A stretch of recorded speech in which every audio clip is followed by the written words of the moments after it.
الآية القرآنية اللي بتقول وما تدري نفس ماذا تكسب غدا وما تدري نفس بأي أرض تموت. ده فانتانكا، دي الفانتانكا. والسابور اللي ورايا دي ده كان أول مكان وطأته قدمي في سنة 95 لما جيت. حد يعرف ان انا كنت هاجي تاني في سنة 2021. ده الدوم كنيجي، بيت الكتب زي ما كنا بنسميه. كنا نيجي كده نجيب، شايفين اهو دي اللي ورايا دي الكازانسكي سابور، او يعني زي ما بيقولوا كنيسة كازان. اما باجي الاماكن دي بفتكر اصحابي اللي هم فعلا الذكريات ملهاش، او الاماكن ملهاش طعم من غير اصحابها. تبقى في الاخر هي الذكريات هي اللي بتدي للحياة طعم. احنا لو فقدنا ذكرياتنا فقدنا هويتنا. انا فاكر قوي الاماكن دي مشينا فيها مع محمود، دكتور محمود، دكتور خليفة، والدكتور وسيم. الفانتانكا والمويكا المويكا ريفر والنبرجنا فانتانكا. تمر على ديار ليلى، قبلوا ذا الجدار وذا الجدار، وما حب الديار سكن قلبي ولكن حب من سكن الديار. ده دوم كنيجي، بيت الكتب. دخلناه كتير عشان نتعلم ونشتري قطالس ونشتري قواميس.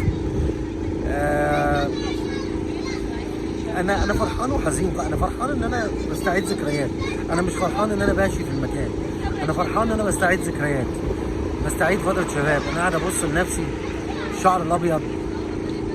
هو لسه الحمد لله في اراده، لسه بفضل الله في عزيمه، لسه احمد ربنا على الصحه. انا كنت متوقع ان انا هكون مبسوط اكتر من كده. هي البلد حلوه، البلد جميله. بصوا لحظه للتامل، لحظه للجمال، لحظه للهدوء، لحظه فينك يا محمود؟ دكتور محمود ده عشره عمر. دكتور خليفه احلى ذكريات. اول مره، اول حب واخر حب، اول جهاد، واول شرايط نسمعها، واول موسيقى نسمعها، واول بنات نظبطها، واول كلام نتعلمه. كانوا يقولوا لنا عاوز تتعلم اللغه انزل الشارع وكلم الناس وتعلم مع الناس وتعامل مع الناس، ما تقفش حبيس حبيس نفسك، ما تخافش. والله العظيم يا جماعه، في اغنيه لحميد الشاعري دايما بصوا انا كلامي عاد مكرر معاد، ان الحياه بالخوف سكينه مسنونه. الواحد ما تعيش بخوف، عيش بامل وعيش بفرحه. والله العظيم الحياه جميله، مصر جميله. انا ما عنديش عقده ما عنديش عقده الخواجه. ليه؟ انا مصري.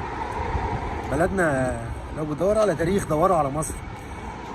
مش لحظه حب، اول مره دي، اول مره اشوف الحته دي. ان شاء الله بصور لكم وهي، انتوا عارفين الحاجات دي وهي تلج يعني.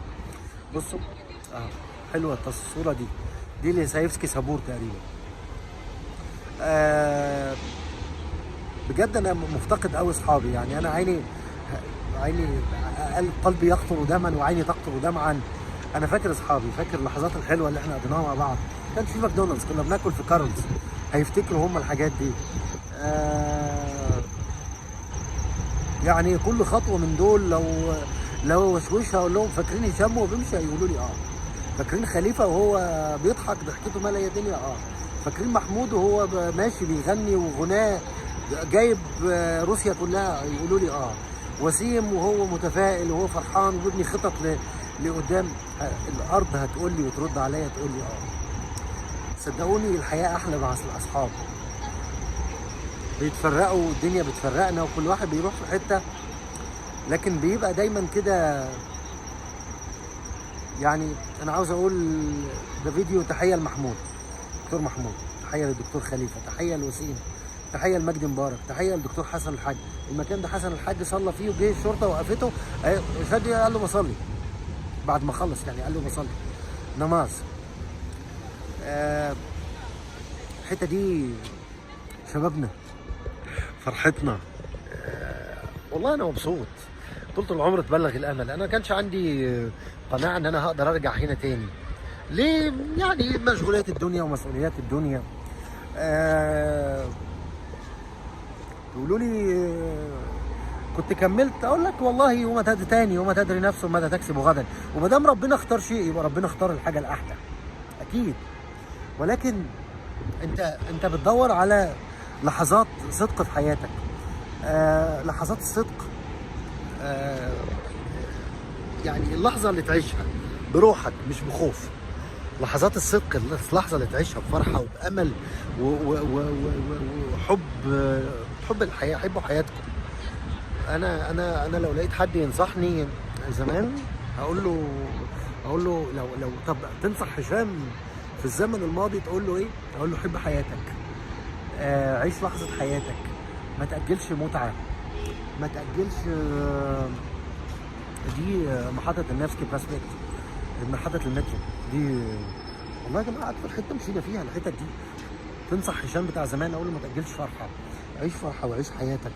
ما تاجلش لحظه حب، ما تاجلش لحظه. شاركوا لحظات نجاحكم حبايبكم. انا دلوقتي بشارك اللحظه دي مراتي ولادي وحبايبي. ساعات كده طوفان الذكريات بيجي على الواحد، بيبقى عاوز يوصل رساله. انا مش حكيم، بس انا عايش لحظه تدفق كده، ذكريات وتدفق لحظه محبه. عاوز اشم الهوا ده تاني، عاوز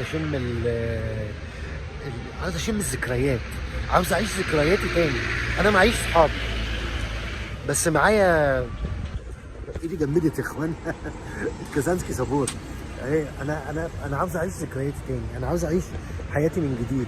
انا حاسس ان في لحظات كتيره ضاعت من حياتي بالقلق. ما تعيشوش بقلق وما تعيشوش بخوف. استمتعوا، حبوا حياتكم، حبوا نفسكم، حبوا اصحابكم، شاركوا لحظاتكم مع اللي بتحبوهم. افتحوا فيديو وصوروا لوالدك ووالدتك. انا اياميا ما كانش في اتصالات ولا كان في اي حاجه، كنا زرع بصل. تاني هعمل فيديو تاني في المكان ده ليا انا، عشان انا عايش لحظه فرحه، انا عايش لحظه من زمن جميل، انا عايش لحظه ترجعني شاب تاني. انا لو استقبلت امري ما استكبرت، هعيش كل لحظه عشتها، لان انا مش هعرف ناس احسن من اللي انا عرفتها لو رجع بيا الزمن، ولا هعيش لحظه احلى من اللي انا عشتها. قضاء الله كله خير. انا دلوقتي في نعمه وفضل من الله. لو يرجع الزمان هختاره تاني كل لحظه، بالألم، بلحظات الحب، بلحظات الفرحه. ليه؟ لانه انا وصلت دلوقتي للي انا وصلت فيه ده بفضل الله. انا مش هبدل ولادي بحد. ولادي عندي اغلى حاجه في الدنيا، ربنا يحفظهم ويحفظ لكم اهاليكم. زوجتي عندي احسن حاجه في الدنيا، ربنا يحفظها. انا مبسوط وانا وفرحان وحاسس ان ربنا راضي عني، حاسس ان اهلي والدي ووالدتي داعيين لي. لانه مهم انك في يوم من الايام توصل لقناعه ان انت في نعمه وتقول الحمد لله. اللهم لك الحمد حمدا طيبا مباركا فيه، ملء السماوات والارض وما بينهما، ملء حمدا يليق بجلال وجهك عظيم سلطانك. اللهم لك الحمد يا رب. يعني كلام في المطلق، مش دراسه ولا بس. والله يا جماعه يعني بقول لكم انا عاوز اقول رساله. طب تقول رساله لك في المستقبل ايه؟ ان شاء الله ربنا يكتب لنا عمر، انه يا هشام وقت الانجاز، يا هشام وقت انك تدي، يا هشام لو انت عشت لنفسك فيما مضى عيش لمحبتك فيما هو قادم. الكلام اللي هقوله ليك وهو اللي هقوله لنفسي. انت لما تيجي اللحظه ويجي الزمن